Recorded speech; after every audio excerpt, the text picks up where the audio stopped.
Joshua chapter 4, we are continuing our series on memorial stones. We have this lesson and 3 more, and then we'll bring it to a close finally. And so let's get our main verse, Joshua 4 through 7. Then Joshua called the 12 men whom he had appointed from the children of Israel, 1 man from every tribe. And Joshua said to them, "Cross over before the ark of the Lord your God into the midst of the Jordan, and each one of you take up a stone on his shoulder, according to the number of the tribes of the children of Israel, that this may be a sign among you when your children ask in time to come, saying, 'What do these stones mean to you?' Then you shall answer them, that the waters of the Jordan were cut off before the ark of the covenant of the Lord. When it crossed over the Jordan, the waters of the Jordan were cut off. And these stones shall be for a memorial to the children of Israel forever." Okay, so we're going to begin. We're going to look at a couple of things today. I'm telling the story of our church and our fellowship. We're looking at history, and we're learning lessons along the way. Many of these are great lessons. We're going to get to something good in a bit. But I'm also telling some dark stories. I'm telling some painful periods in our history. And so we're going to talk today about the split of 2000 in our 53, almost 54-year history in our fellowship. We have had a few splits. These are people that rebel and split off from us. We've already looked at the first one, which was 1990. Now we're going to look at the split of 2000. And then we'll look briefly at one in Australia that was in 2009. So let's look at the split of 2000. We talked before, and I told you how in 1990 we had a group of men rise up. Actually, they were trying to take over or oust Pastor Mitchell. That didn't succeed, but they left us and took about 100 churches. And I want to emphasize to you how much that was a surprise to Pastor Mitchell and basically everyone. We had never had anyone leave like that. And so Pastor Mitchell was not expecting it. No one dreamed that could be possible. The split of 2000 that we're going to talk about was not like that at all. If you had half a brain, as Dad used to say, if you were even mildly astute, you could see this one coming a long way off. It was a slow motion train wreck. And so what happened is we had men that had been saved in our church. We had men that had been discipled. Our method of training pastors is not Bible school. It's training in-house through the biblical process of discipleship. So you had people that were saved. They owed their salvation to Pastor Mitchell and our church. They were discipled, trained for ministry. They were launched into ministry, supported financially by us, and they were entrusted with ministry. But the nature of ministry for many of these men, the early days of ministry, it often involves struggle. Not everybody who goes out the first week, they are a raging success. There are difficulties. It's not going well. And so because of the struggle factor, you often have men when they first go out, it's more natural for them to do one of 2 things. When you're struggling, you tend to rely on God because you're desperate for His help. You don't have any people coming, or you're not getting genuine conversions. You need money to survive. So you are relying desperately on God. And the other factor is when you're struggling, it is easier to appreciate your pastor, the pastor who got you saved, the pastor who trained you for ministry, the pastor who gave you an opportunity, invested money, gives you advice when you're struggling. And so it is a natural thing that you are appreciative of the one who did those things for you. The problem is that some of these men began to succeed. They began to succeed numerically. Now they're no longer struggling with no people in their church. Some of them had sizable churches. No longer are they struggling to pay the rent and how are we going to eat. Some of them now had large resources coming in, and we would call that, and I'm using the term loosely, we could call that success. They had attention. Many of these men that we're going to talk about, people respected them because they had done a good job and they were helping people. People asked them to come to their church, their nation, and preach for them. People asked them for advice, so naturally that brings attention.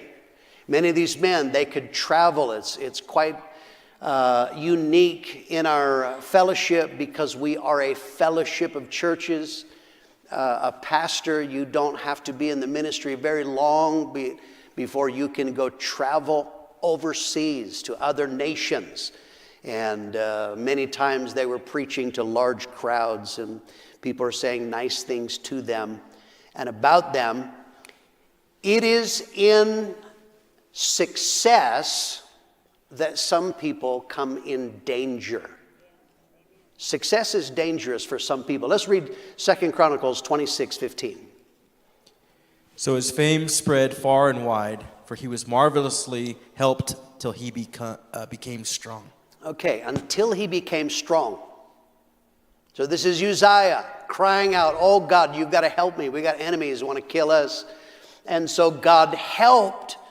And the Bible said until he became strong, and that's when he started being in danger, started getting into trouble. This is one of the great difficulties that people have, is having a correct perspective when you succeed.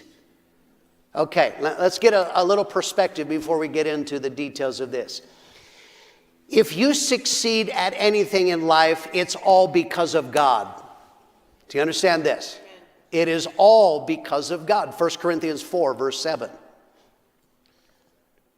Who says you are better than others? What do you have that was not given to you? And if it was given to you, why do you brag as if you did not receive it as a gift? Okay, the Bible says everything we have that is good comes from God. You say, yeah, but I worked hard. Who gives you the strength to work hard? Yeah, but I'm really smart. And who made you smart? Right? It all comes from God. So this text is fascinating. Why do you brag as though you didn't receive it? It all comes from God. That's a healthy perspective in life. That doesn't mean that you are worthless and you did nothing, but it all comes from God. Perspective number 2, if you succeed, now we're talking in the things of God, if you succeed in part, it is because of your pastor.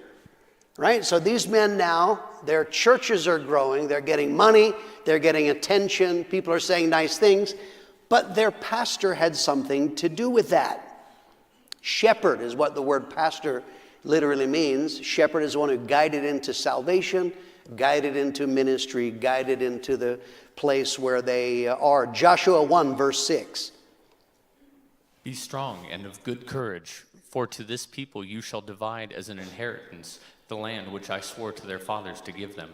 Okay, this is actually how all of God's kingdom works.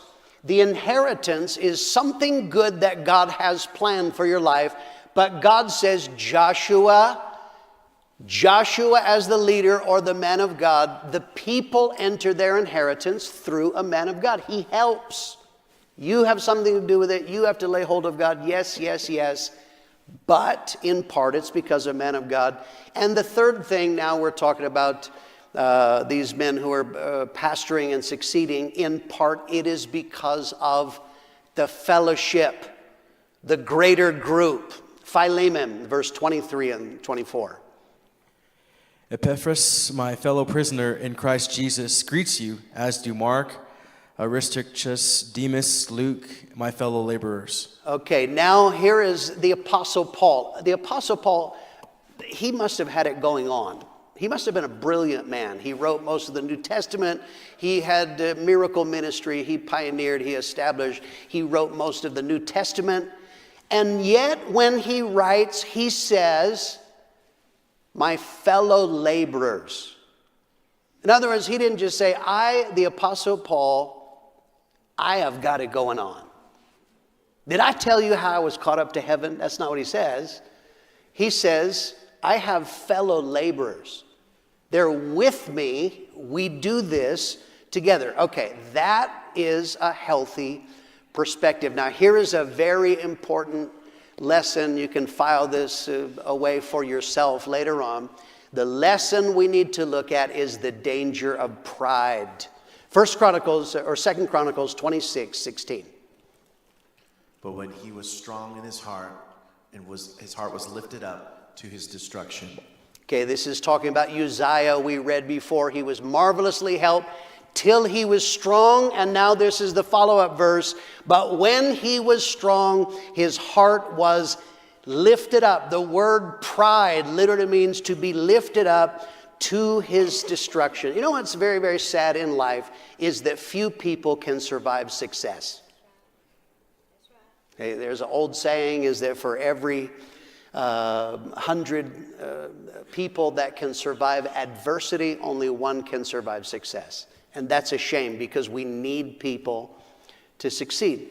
Here's the problem now. We're going to talk about how this affected these men who are succeeding, all because of God, partly because of your pastor, partly because of the fellowship at large. We start to take credit for what God has done. We start to take credit for what others have done for us. This was Moses. The Bible said that his destiny changed when he came. He strikes the rock and he says, must we bring water from the rock? Any of you, have you ever been able to get water out of a rock? Try that when you get home. You got any in the garden? Go see how well you do. Moses, that's pretty. Must we bring water out of the rock? You're taking credit for what only God can do. 1 Corinthians 4:7. Who says you are better than others? What do you have that was not given to you? And if it was given to you, why do you brag as if you did not receive it as a gift? Okay, and this now is that verse repeated.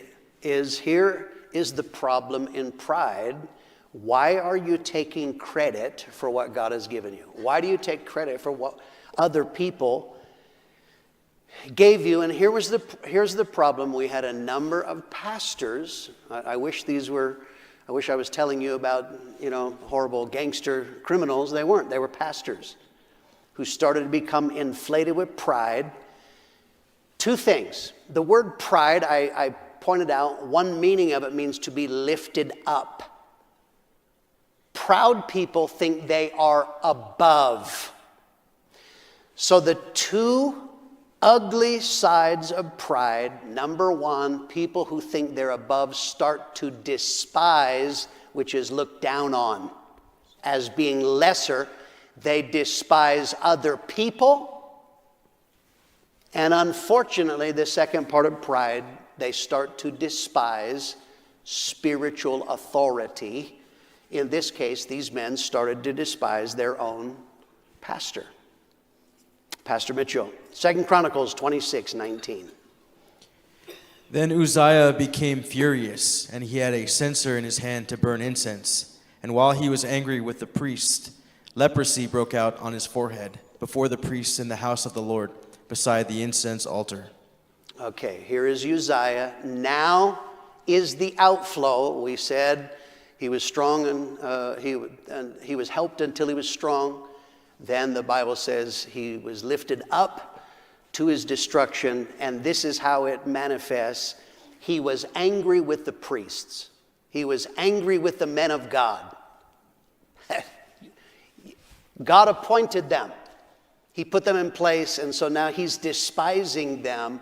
I can do what you do, because that's what pride always produces. The split of 2000, so we had in 1990, a number of men left. Now, in the next 10 years, there were 5 main leaders who went down this road of pride in despising. There were others that were affected, but there were 5 main leaders in this. These men, number one, they spoke despising words about others. I know because I was privy to their conversations many times. I could hear their conversations. Everyone were idiots but them. That's how they talk. These are men of God. But they look at this guy. Can you believe it? Anybody ask a question like, what kind of idiot doesn't know that? They despise. They felt they were on a higher plane. I want to tell you, there's nothing attractive about that. That's ugly. To speak despisingly about others. They spoke despisingly about their home church. 4 out of 5 were from this church. And when they talked about the church that got them saved, they're not in hell today because of this church. Those, podunk hicks. That's how they talk. The church that invested money in them.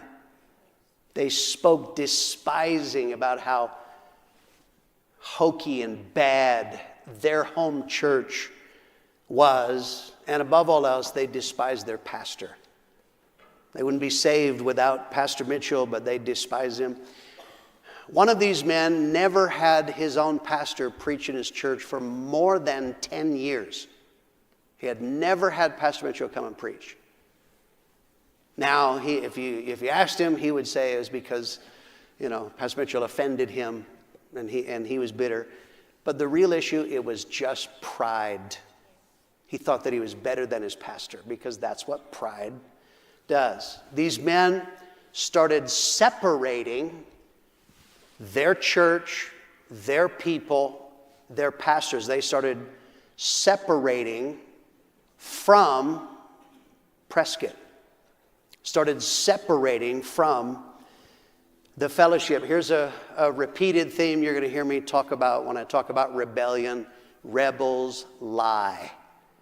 So, a natural thing for years, people in their churches knew it's Prescott Conference, we'll go to conference. These men started lying to their people and telling them, Pastor Mitchell does not want you to come. He doesn't want you there. No, it's not for you. It's only a pastor's conference. So you're in the body. Pastor Mitchell doesn't want you to come to a pastor. That was a lie. We've explained the basis of conferences. But the point of doing that, they didn't want their people to have any connection with Pastor Mitchell, the Prescott Church, and the larger fellowship. One of these men, he pastored in Yuma. He's the one that didn't have Pastor Mitchell preach for more than 10 years. A funny story that Pastor Mitchell, it's funny, not in a good way, but there was a healing crusade that finally he deigned to attend, that he wasn't preaching, Pastor Mitchell was preaching. One of the men in his church asked Pastor Wayman Mitchell, the founder of the fellowship and the one who sent someone to his city where he is saved now. He asked Pastor Mitchell, he said, are you still up there in Prescott pastoring? He had no idea where Pastor Mitchell was because his pastor kept his people away from them. This actually, we have the pioneer rallies. This is actually where the idea of pioneer rallies came from.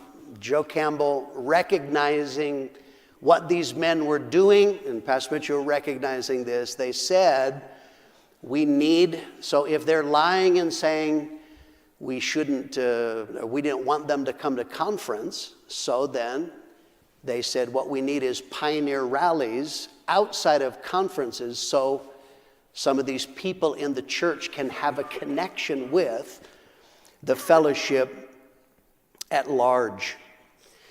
These men who were pastors, they actually were some of the leaders of the fellowship.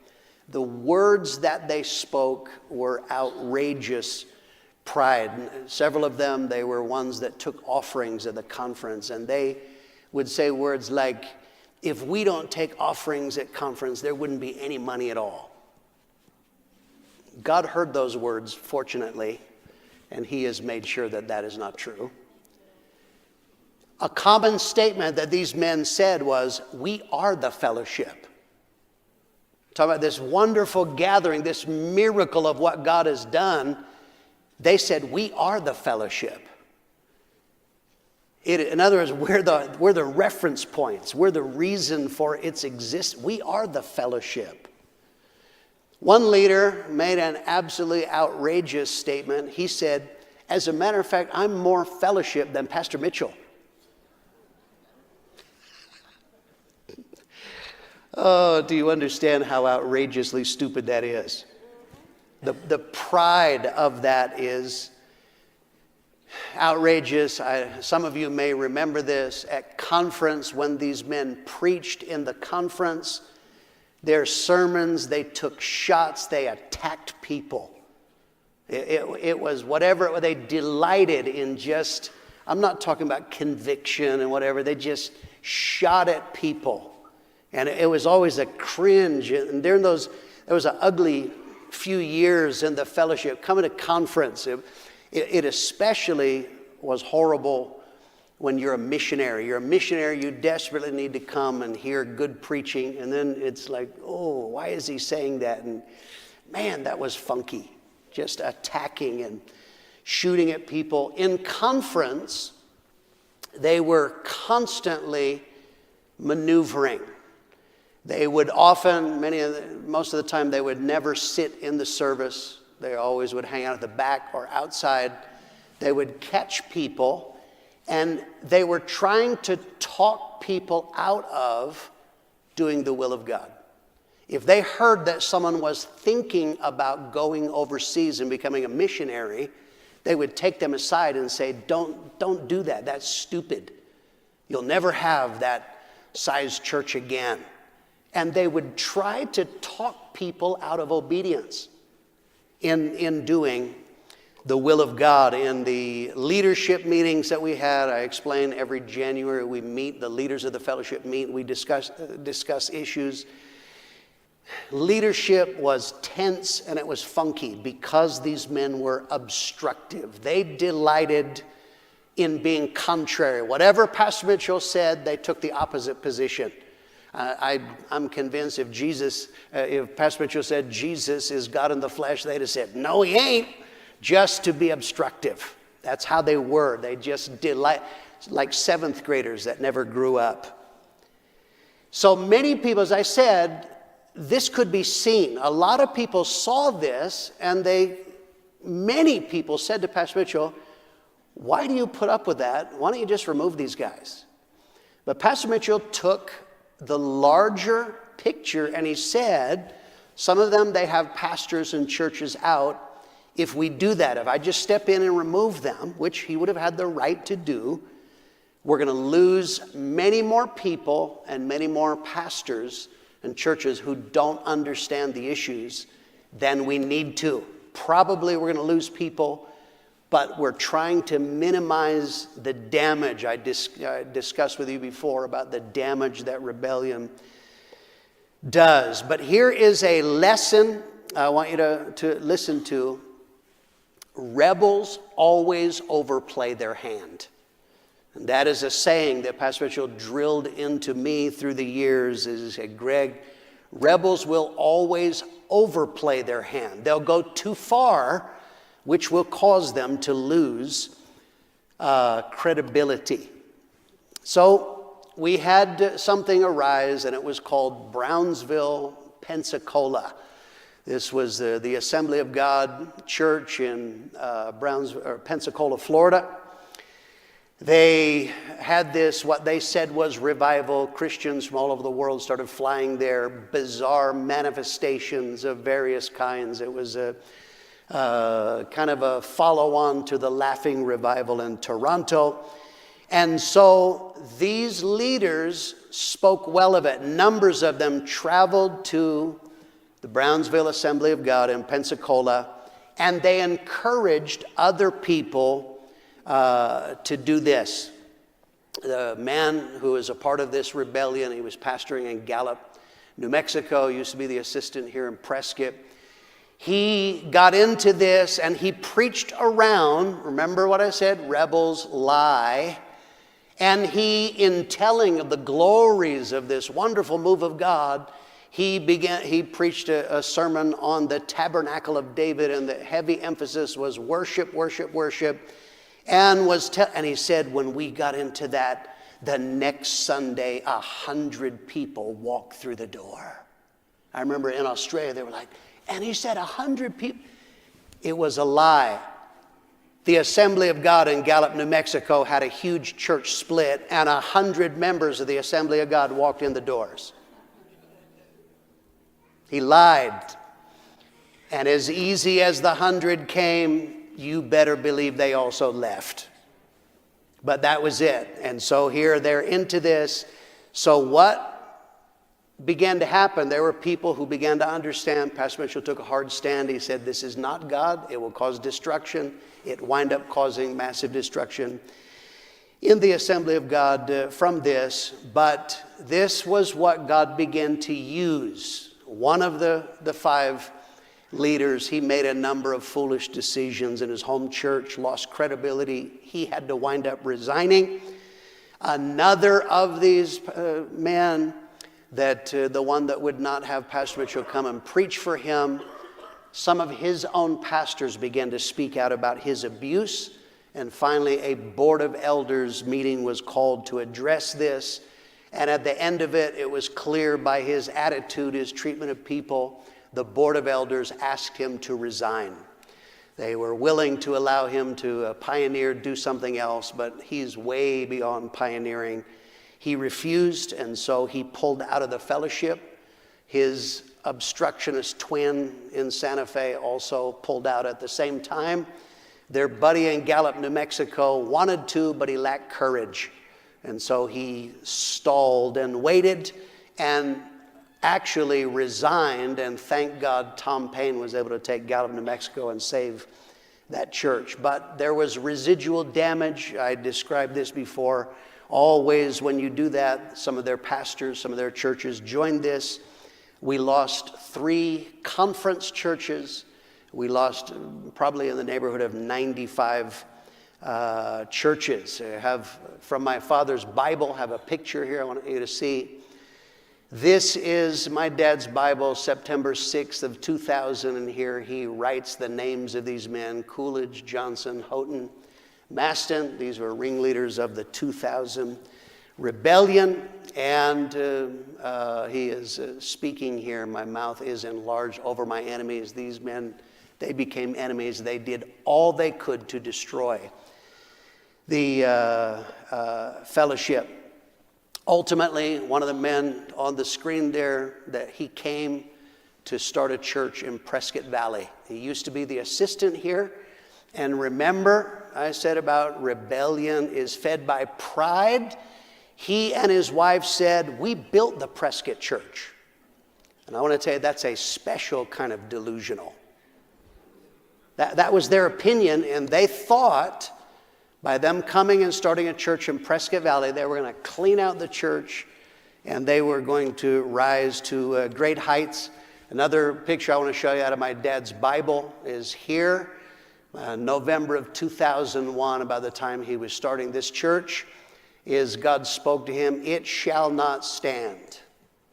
And this came to pass. He stayed for a few years, drew only a few people, and then that church fizzled out. One more photo from my dad's Bible is here. There was no day like it before and after it, that the Lord hearkened to the voice of a man, but especially the last line, for the Lord fought for Israel. And he writes that man's name, Johnson, August of 2003.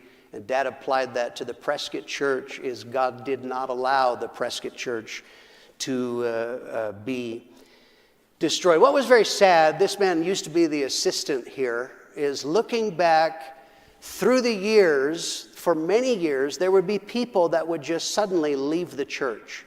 And after this rebellion, looking back, Dad and I were able to pinpoint somewhere along the line they had connection with this man when he was the assistant, because Even since I started this series, I've had people come and say, you know what he told me one time? He lied and he poisoned and just dropped things against Pastor Mitchell and against the fellowship. What a legacy. How'd you like that to be your legacy? Dr. Death, everyone who came in contact with him, he did damage to them. And now he's a rent-a-rebel. Is every time we have somebody who winds up leaving the fellowship, you can bet he'll be preaching there in a few weeks. How sad. A man who used to build for God, now that's his legacy, is trying to do damage and destruction. Here's a lesson.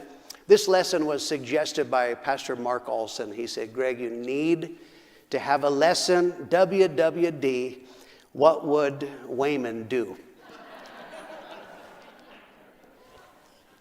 And what he's talking about is, how should you react? How should you react when things don't go right? How should you act in life? What would your reaction be when people betray you, when people try and harm the work of God? 2000. Now we have a split. We're losing, as I said, roughly around 95 churches or so. Joe Campbell and Mark Olson. Joe Campbell pastors in Chandler, just down in the valley. Mark Olson in Tempe, down in the valley. Joe Campbell said to Mark Olson, let's go encourage Pastor Mitchell. So they called and said, let's go to lunch. And they drove up here to Prescott and meet with him. I want to put the quote that Mark Olson wrote down for me. Mark Olson said, the second that's Pastor Mitchell, saw us, he said, I don't know what you're going to do, Campbell, and I don't know what you're going to do, Olson, but I'm going to plant churches. And they said, yes. So what would Wayman do? What do you do when things are not going well? You stick to what God told you. That's what you do. You don't change your mind. And regardless of circumstances, that's exactly what Pastor Mitchell did. I described to you in 1990 when he was blindsided temporarily. He was rocked and thought about not doing it, but never again was he ever like that. Is when there was a problem, he said, we are going to do the will of God, and we're not stopping. I don't care what people say. God told us what to do. And he said, that is what would Wayman do. The highest lesson that we take, and we'll move on now to something better in just a minute. The highest lesson from the split of 2000 is you have to keep your heart right. You got to keep your heart right when things are bad, when things are good. Number one, you need to maintain gratitude, because gratitude is protective. Number two, we need to maintain humility. You know what it means to be humble? Humble doesn't mean, I don't know why they asked me to sing. I can't really sing. Then sit down, we'll get somebody else. That's not humility. Humility is just simply honest recognition of the facts.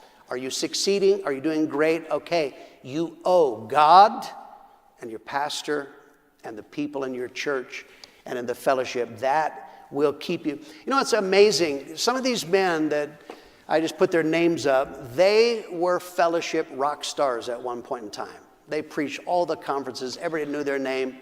We are the fellowship. I must confess, I chuckle every single time we're having breakfast. Every once in a while, one of their names comes up, and someone will make a comment about them, and numbers of people at the table will go, who? And I laugh. Like, oh yeah, we are the fellowship. There are thousands of people who have no idea who they are, because that is the truth about pride. You think you're hot, God will bring you low, and you think you're indispensable, stick your arm in a bucket of water, pull it out, and the hole that's left, that's how much you're going to be missed. That's the real truth of life. Now let's move on to something better. Let's talk about Chinle and the Navajo Nation. A worker, as we said in an earlier lesson, was sent to Chinle around 1975. And I was speaking about Gallup, but the first worker was sent, not from Prescott, but was sent to Chinle around 1975. We actually have some photos.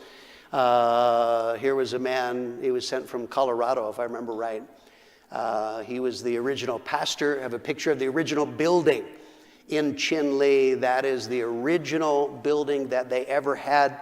That building was built by, I Cook, Greg Malinowski, some of the men from the church, Bob Allen, there were a few, and they went and built that building there. 1980, Glenn and Donna Cluck took over the church in Chinle, and they pastored from 80 to 83. We have some pictures of the Clucks here. They had a tent that they used to have a campaign every year.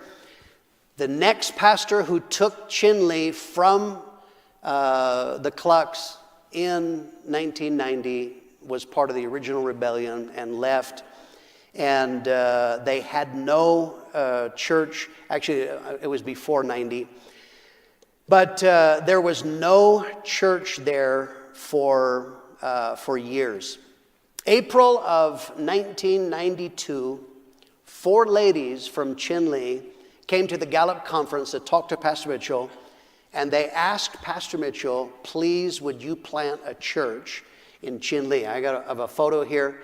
These 4 ladies, these precious ladies, there was no fellowship church. They said, Pastor Mitchell, please plant a church in Chinle. And Pastor Mitchell told them in April of 92, we have no man to send there. They came back in October and they told Pastor Mitchell, we found a man, you just need to send him. Who did they have in mind? Artie Aragon, who was assisting in Gallup, New Mexico. And so, because of those ladies' persistence, Pastor Mitchell approached Artie and said, are you willing to go to Chinle? And Artie, he always tells me this, Pastor Mitchell said, I need a 5-year commitment. You're going to stay for 5 years. That was in 1990. He's still there. Artie says, I was tricked. But this is what he did, and he went to Chinle. He says when they arrived, there was no building. Remember, the building that we built, they stole that, and the man who left the fellowship stole that. They kept it, so they had to meet in a classroom in the old kindergarten center for 2 to 3 months. Finally, one of the ladies gave them a house so they could have church. Lorraine Hardy gave them a house to use for church. He said, the house, you could have 8 chairs across and 6 chairs deep. There was no restroom in that house. If people needed to use the bathroom, the restroom, they had to go to a gas station or a nearby store. And where that building was is where the current restrooms in the building. Artie tells you cannot grasp unless you've been to Chinle even today after all these years. But going when he first went, how difficult it was to live there. You're faced with the brokenness and the poverty. Everything you need to buy, you can't buy it in Chinle. You have to travel out of there. But Artie and Sandra Aragon took over there, began to love those people, and Artie began to preach the gospel. He began to preach hope and the power to change, and God began to save Navajos. Chinle, for those who are watching, you don't know what this is a reservation area in Arizona, Navajo reservation. Navajos started getting saved and they started changing. Powerful conversions. God was doing miracles in people's lives, and it established a testimony. It's a very small place. When someone would get delivered from drugs and alcohol, very soon everybody knew about it. And in a place where alcohol and drugs and suicide, domestic abuse are rampant, Artie and Sandra just preached the gospel, ministered, and loved people. One of the things about Artie's ministry there is funerals. Artie has done over 400 funerals since he has been there. He says, I'm teaching this in November of 2023. He says he's already done 51 funerals this year. Just an incredible need. But the church in Chinle has become a resource of blessing for the whole community. I want you to see pictures of the building here. That was in the original old building. Move on. Now, this is the outside of the building that they have now. On the inside, I want to tell you, that's probably the nicest building in Chinle. It is beautiful. Artie Aragon is a craftsman. Everything is beautiful in that building. It gives dignity to the people. One of the things about Artie and the Chinle boys, the Navajo boys, they started coming when we started using the tent. The first time we used the tent, we used a company. They didn't even know how to set it up correctly. And so Ike Cook had to help them, but he needed help setting it up. The Navajo boys started coming with Artie to help us set up. Originally, we'd have a whole bunch of guys from everywhere come, but pretty soon, the boys from Chinle got so good at it, they basically did all the work. And they had it done. By the time we arrived to help, they had most of it done. And from 1990 until 2019, the last time we had the tent, January of 2019, there were always, you see here, that was the crew that came. They would work their butts off, tremendous workers. They would clean out Golden Corral, the buffet. The profits of Golden Corral plummeted every time they came. The locusts came and devoured everything in sight. But they were a blessing to Ike Cook and the Prescott congregation. We owed them a great deal for that. One of the powerful things that Artie started doing in Chinle, started making disciples, getting converts powerfully saved, but now he believed in the Navajos. He believed that natives could become powerful men of God. 1999, they sent out their first church. Sean and Hope Haven went to Kayenta, 50 miles away. And you have to understand, to plant churches on reservations, often it's a greater challenge because there are no buildings. There's no buildings to rent. There's no housing. If you're not from there, you can't get one.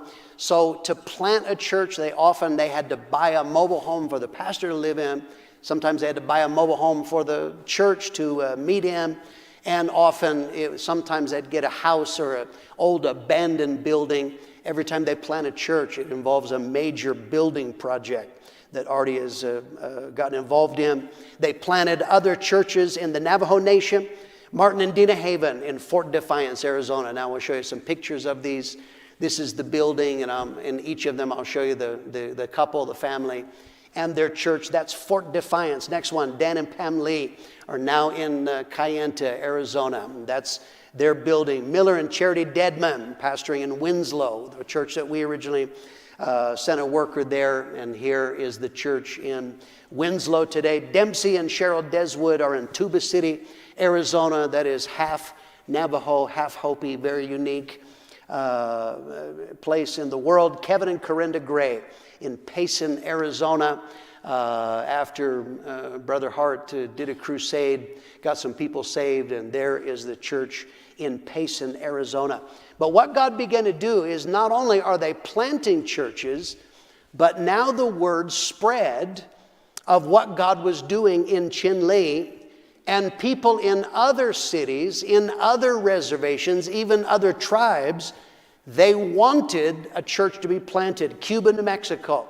A lady who used to be in the Santa Fe church, Nancy Baca, she donated a building.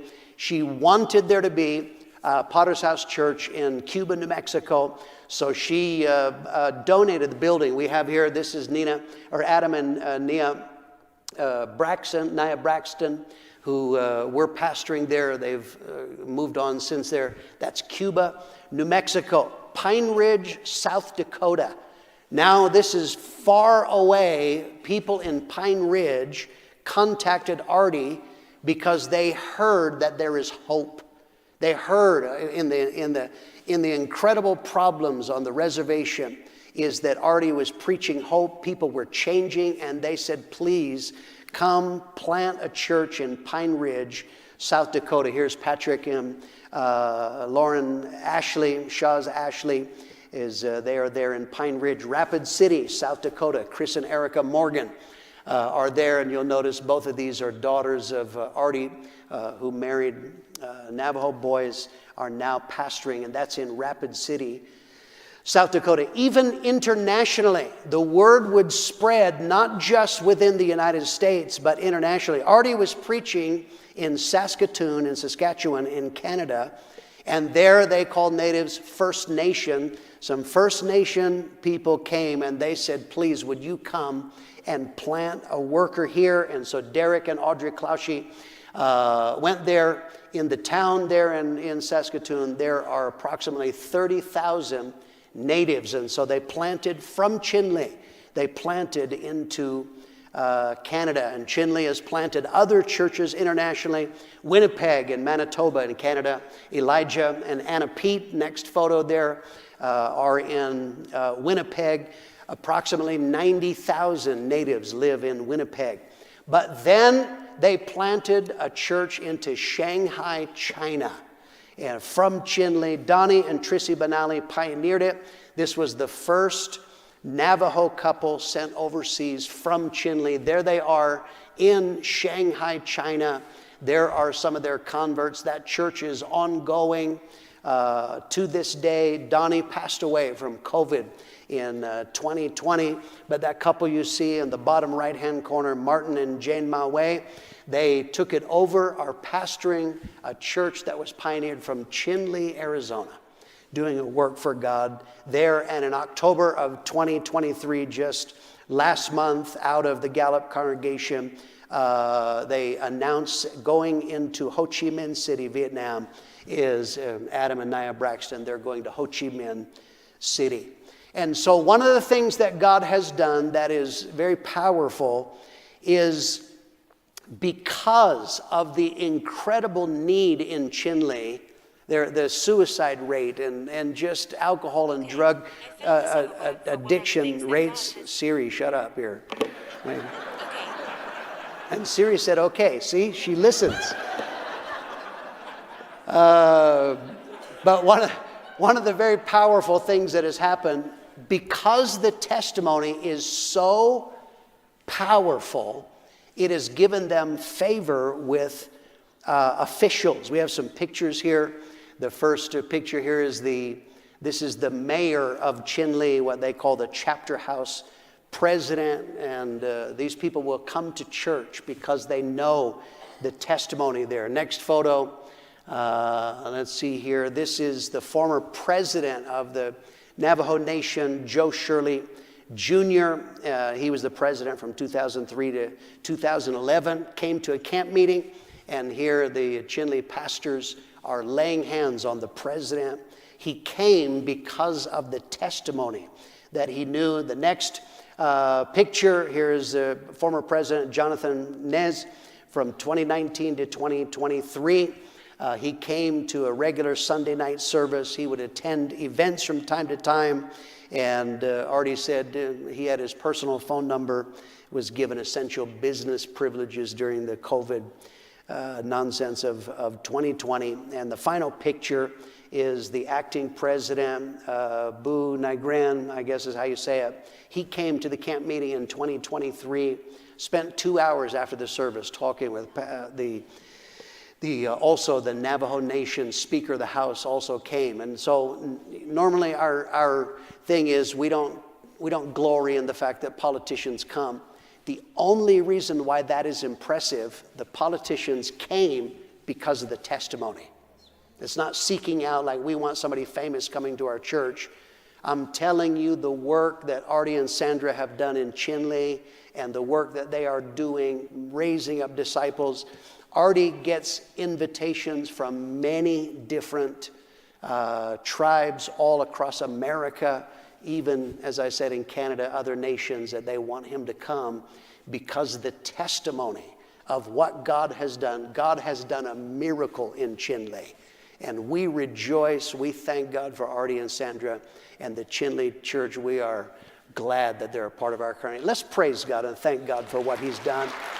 God, we are grateful for your goodness, Lord God. And that is so impressive, is when people will simply do what we do. It works everywhere. Doesn't matter what the type of people, doesn't matter the background of the people. What we do in our fellowship, if you'll just evangelize, preach the gospel, raise up workers, it will work. And then it is so impressive that there were people who said, we want what the fellowship has. And those ladies, God bless them, numbers of them are gone on to be with the Lord. But the legacy that those 4 ladies that we had on the screen, because they wanted, listen, in our fellowship, the people, you are powerful. I want you to understand that. If you have a heart, you want to do right, God can use you. We are reaching the world because of people just like you. And that is one of the great things I want you to see in all these lessons. I say again, our fellowship is not a work of man, it's a work of God. Can you say amen? God bless you. We'll stop there, and the service will start at 10:30.